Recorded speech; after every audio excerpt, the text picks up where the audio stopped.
What's going on, everyone? It's your favorite jealous hater Apoc, and welcome to the most positive and uplifting channel on the platform. So I've been wanting to cover this for a while, only really mentioned it in passing, only really gone to like one or two other people about taking advantage of the COVID loans, but I've yet to really dive deep into KKandbabyJ, who got one of the biggest loans out of all of them. Now, to be clear, they didn't do anything illegal, it's more of a morality thing, but that does not mean they didn't capitalize or take advantage of the situation, but we'll get into that later. And as far as I've seen, they didn't get a PPP loan. They got an EIDL loan, which is basically the same thing. Help keep small businesses afloat during the pandemic and to keep employees on payroll. It was also not just one or two loans. It was actually four. Two of them being under KKandbabyJ LLC and the other two under Kickass, which altogether equals $141,800, which is an insane amount of money. And go figure, right after they get these loans, their debts seem all but paid. Coincidental? I think not. And yes, I'm aware of their podcast and how they went on about their debts and financials and their bad spending habits. Oh, and how they pretended to not know anything about these loans, even though they're under the name that they personally created. But you know, that's a story for another time. All right, grab your caffeine, because we about to get it. All right, so obviously 2020 was insane. A lot of people either lost their jobs or their entire business in general. The shutdowns and riots didn't help. But you know, there were things set in place to actually do some good and help people keep their careers and livelihoods alive, which were the COVID loans. Aside from the people that it actually does help, there are people out there who will take advantage of situations like this. And KKandbabyJ are no exception. But I'm not just going to sit here and think that there was no manipulation at play. And even though YouTubers make insane amounts of money, I mean, just look where Karen and Kwa live. They live in a $2.3 million home. They have these cars, boats, jet skis, all this stuff, right? Okay, whatever. So obviously they're not doing it as bad as they claimed.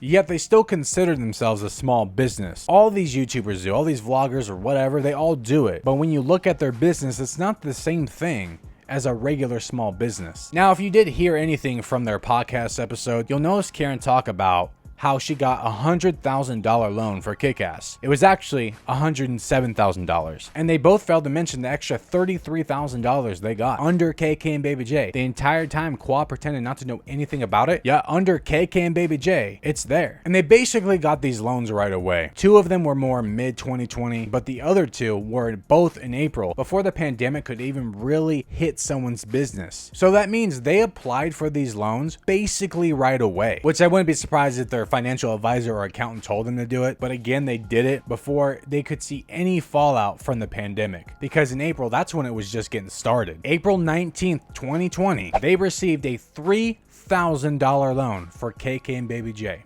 April 29th, 2020, they received a $7,000 loan for Kick-Ass Workouts. So in the month of April 2020, they received $10,000 of free money that they do not have to pay back. And like I said, this was before anything big. Let's also remember, this is the same month that Karen pulled that Pam and Chris ordeal, you know, faked the pregnancy, claimed the pregnancy as her own for clickbait. So for more money. So on top of getting a loan, she also was using clickbait to get more money. And it wasn't because of financial issues. That's all been debunked. They didn't have the financial issues that they claimed. They just weren't paying their taxes by choice. Kwa has literally said they chose to buy things instead of being responsible adults. That's not a mistake. They deliberately chose to put themselves into a financial hole, if they were even in one, because they were spending all through 2020. Now, in mid-2020, for Kick-Ass Workouts, they received over $100,000, which they claimed they needed, but wasn't true, because they're an online business only, and the only people buying from them are the little cronies that watch them, and there's evidence of that. June 3rd, 2020, another loan for KKandbabyJ, over $30,000. So you're telling me these people needed almost $142,000, even though they make over $100,000 from vlogging from YouTube alone. That's not including sponsorships or brand deals. That is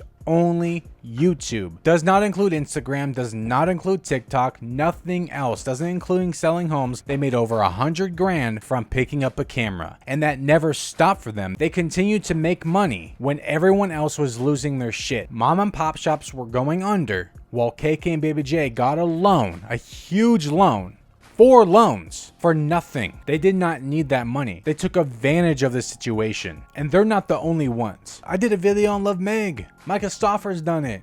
Aaron Williams. Probably Just Fam and OK Baby. They all do it. They all took advantage. They're money-hungry vultures. My wife's mother got denied a loan because of people like KKandbabyJ, because they took so much money that there wasn't enough money to give.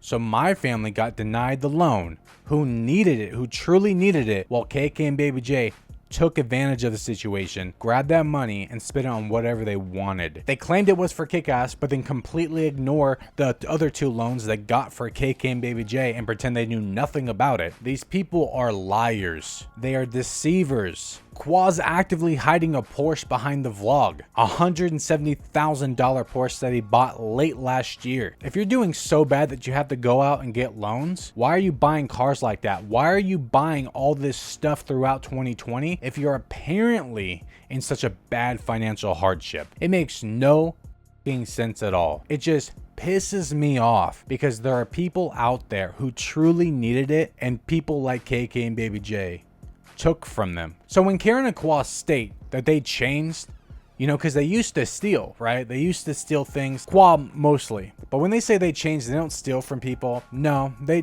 never change. They still actively do it. They just do it in a much different way. They do it in a way that won't get them in trouble. I truly hope that there's some accountability for this later. I don't know if there ever will be, but if it is, and whoever took advantage of the loans will get everything they deserve. But this just goes to show that they don't care about other people. They've been doing this whole song and dance for almost half a year now about how they wanted to help people. They said last year in December in their Q&A that they wanted to help their subs. They wanted to help the people that follow them, and they have done one thing. They have given away an old hand-me-down vlog camera. That doesn't help anyone, especially in a saturated platform. You know, Karen did a little giveaway for Kick-Ass. It was a scam. They literally made a lot of money off of it. They charged you $100 for a PDF, where the top prizes were only worth $13.50. That means if 14 people bought it, they made a come up. They made money. But that means that their people crowdfunded that own giveaway, and then KKandbabyJ made money off of it. Why is it that every time they want to help, it's never anything actually out of their own pockets? When they want to help someone, it's never going to be putting out for them. You know, the following that they love and appreciate so much. They could have taken away from their following. One of their subs could have parents who own a business, and because they couldn't get a loan, because of people like KKandbabyJ who took a loan when they didn't need it. I don't know. KKandbabyJ just prove more and more that they don't care about anyone else but themselves. They truly don't. They built this big facade out of being kind and genuine people, yet at every turn they show that they're selfish bastards. Just look at their Instagram, it's full of ads. What does that say? That says they want to make money. These are the same people that said even if they didn't make as much money on YouTube, they still would vlog every day because they love it so much. Well, what's going on now? Their vlogs suck, they're boring, they're short, there's no effort into it. They're like forced to do vlogs now. Vlogging is just no longer worth it anymore to them because it doesn't make enough money, but brand deals and sponsorships does. But you know, once your following goes, who's gonna want to sponsor you anymore? Anyways, all you jealous haters, that's about it. That's all there really is left to say. You know, while KKandbabyJ were getting those loans, they were still buying tons of stuff, but apparently behind the scenes they were stressed out. All right, that's all. Peace.